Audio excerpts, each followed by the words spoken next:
don't think it's a real big surprise if I tell you that I'm a really big nerd. So I've included this Latin phrase, ad astra per aspera. Does anyone in here take Latin?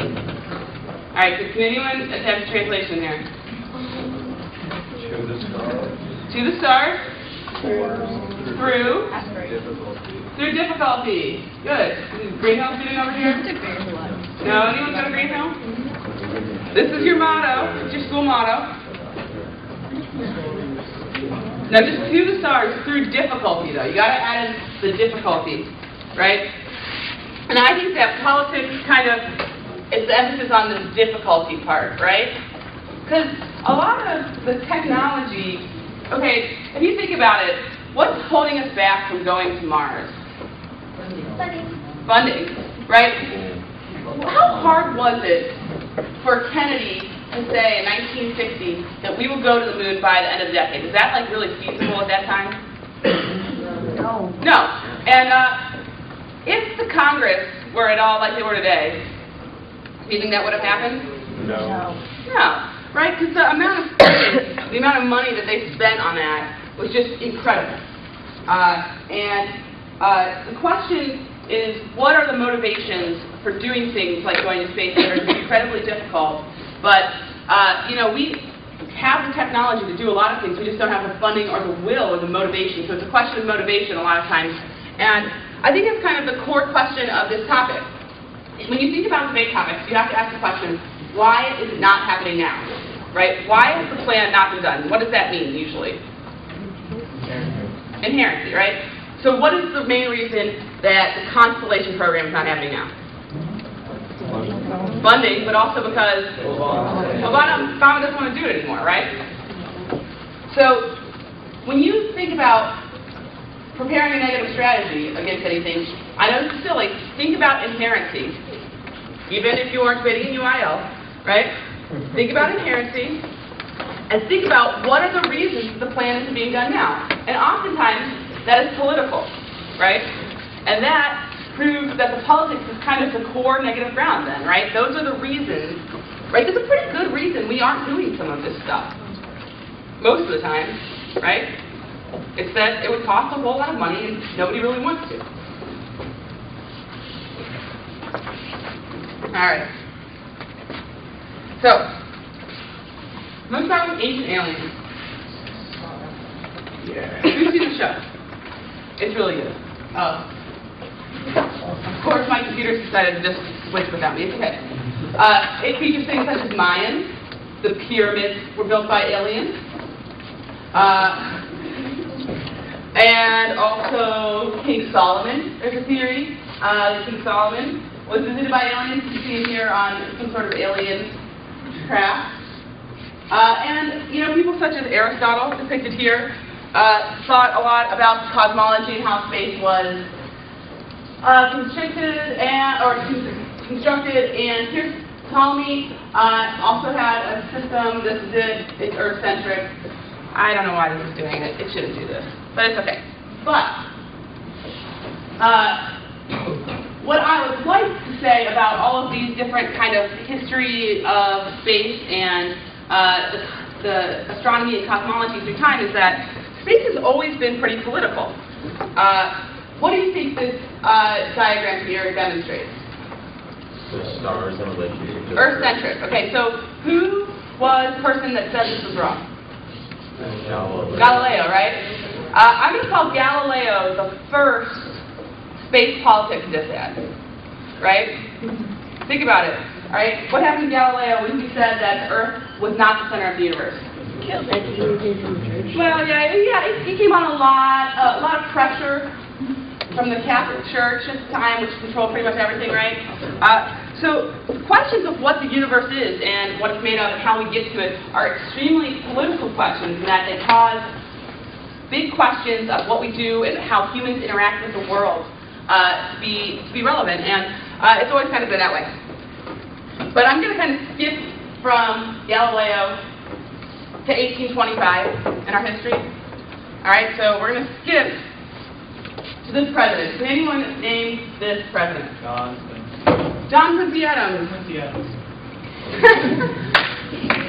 Good job. Yes, John Quincy Adams. Wasn't he the first president that I think that might be correct. That is probably a good sign. John Quincy Adams is one of my favorite presidents. But John Quincy Adams is also the first president to be concerned with space. Really. I'm not making this up. I thought, in a side note, I thought about doing an entire lecture on George Washington in space. There's really nothing there, but just making it up and seeing how long I could convince you guys of how it was true. It didn't really work out. Okay, so John Quincy Adams first addressed Congress. So his first, this was prior to like the idea of, okay, cool. All right, so John Quincy Adams first addressed Congress, much like the State of the Union.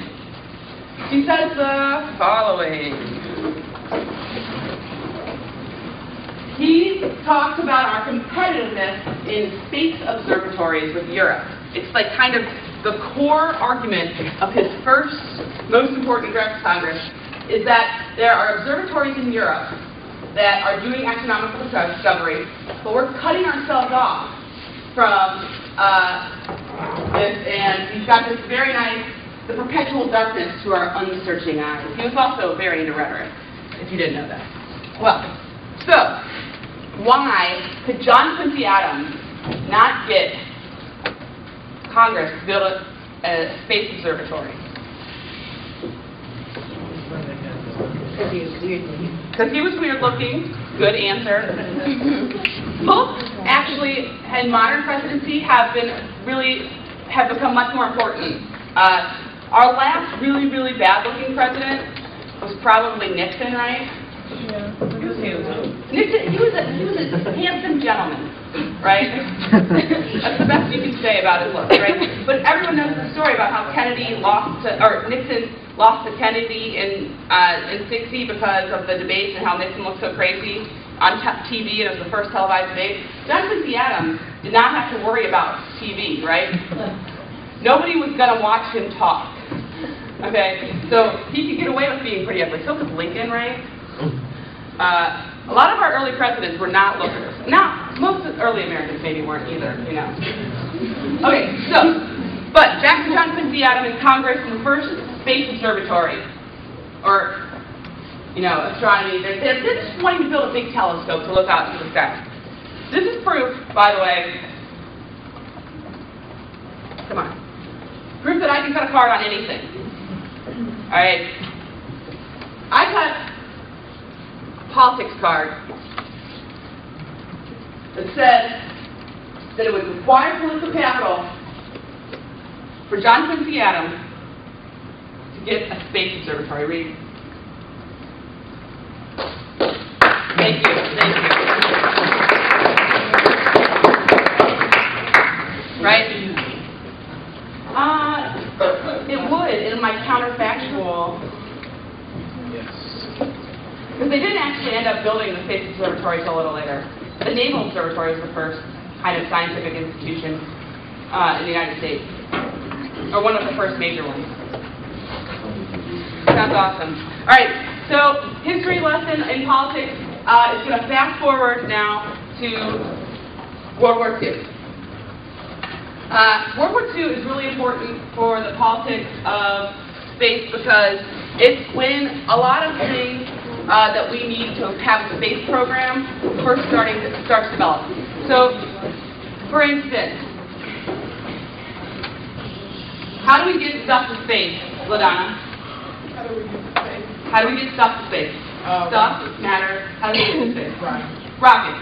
Rockets are first really used in World War II, right? Who's heard of the Manhattan Project? All right, so what was that? Here. To build a nuclear bomb. Where do you think that those scientists came from that worked on the Manhattan Project? Germany. Germany, right? Has someone talked about this in lecture prior now? Yeah. It's been mentioned, A but they little didn't bit? actually Okay. talk about it. You learned in history class, good. But it's important, it's actually really relevant to the question of space and its development in the U.S. political system.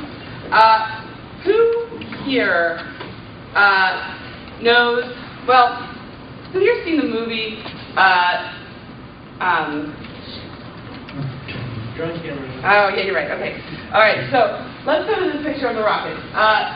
Truman here is pictured with all of these rockets. The problem was that the American rockets were not as good as the German rockets, right? In fact,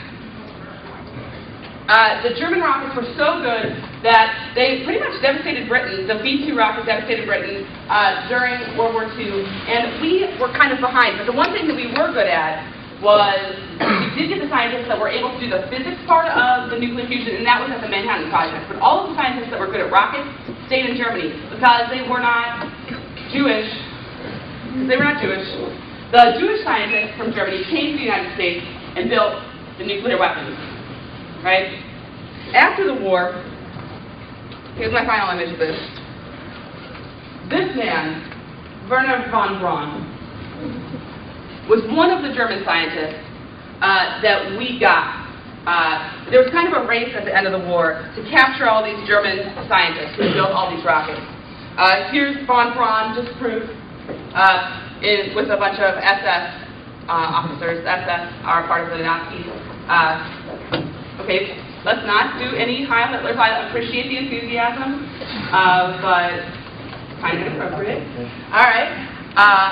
So Von Braun was kind of one of the key minds behind what this V-2 rocket, pictured here. He was also a member of the SS, but there was a race at the end of the war to get all these German scientists. The Russians got some of them, we got some of them, but the best one we got was Von Braun. Here's Von Braun, pictured with Kennedy. All right, he was the kind of the person behind the entirety of the NASA program up until pretty much death. Here's also Von Braun. He's a big friend with this man. Anyone recognize this man on the left here? Walt Disney. Walt Disney loved Von Braun. Also, not such a big fan of the Jewish race, but that's okay. That's Walt Disney. Here's Von Braun, American icon on the front of Life magazine. By the way, most people didn't know that he was a Nazi, or we tried to push that under the rug for a while. And here's Von Braun with NASA. But the reason why this matters, I think, is that it demonstrates that at the beginning of the Cold War and at the end of World War II, the space program was such a necessity that we were willing to do almost anything to get it done, right? Would we collaborate with, let's say, a member of Al-Qaeda if they had really good rocket technology right now? No. Now, Von Braun, for all his faults, he was a really smart guy and also pretty much got us to the moon, right? But he was a Nazi, right? Think about that. In the 50s, being a Nazi was pretty much the worst thing you could possibly be. And Walt Disney is like, this is my buddy, Werner Von Braun, right? See how weird that is? Walt Disney was a Jewish person? No, Walt Disney was not a Jewish person. Walt Disney did not really like Jewish people, but I didn't think that. What? He was very anti-Semitic. He was very anti-Semitic. So it's not very surprising that he was friends with a Nazi. But who's been to Disney World? Okay, so, or even Disneyland. All that space, like crazy space architecture and like Space Mountain, right? That's kind of the imagination of space that Von Braun and these other scientists kind of brought to the United States and made part of popular culture. All right, so that kind of transitions us into the Cold War. All right, so who do we have here? Kennedy. Good. This is Kennedy sitting in the NASA control room, I imagine, I think, and he is watching this. I'd like to note something about this picture. Politics and space and NASA in the 1960s is a bunch of old white guys, right, in control. Look at that. They all have the same like charcoal or navy suit, right? Well tailored.